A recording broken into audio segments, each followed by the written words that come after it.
नांदेड जिल्ह्यामध्ये मागील 10 ते 12 दिवसांपासून इंधनाचा भीषण तुटवडा निर्माण झालाय। मुदखेड तालुक्यामध्ये बारडमधील पेट्रोल पंपावर डिझेलसाठी नागरिकांच्या लांबच लांब रांगा लागल्या।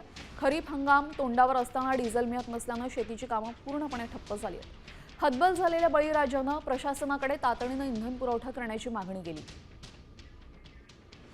दरम्यान पेट्रोल पंपावर आढावा घेतलेला आहे आमचे प्रतिनिधी संजय सूर्यवंशी यांनी। पाहूयात।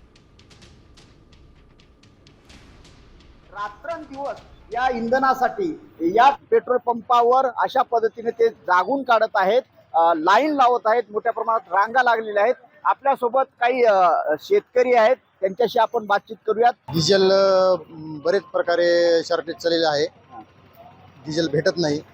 शेतकऱ्याचं बरंच काम अजून खोळंबलेले आहेत। 7-8 पंप मी सकाळपासून फिरत नांदेडहून आलो बघा।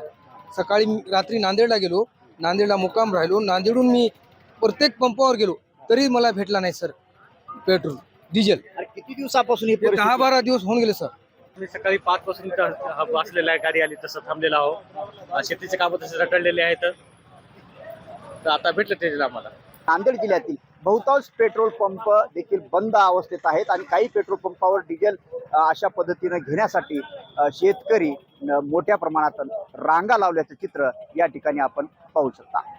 संजय सूर्यवंशी, साम टीव्ही न्यूज, बारड, नांदेड।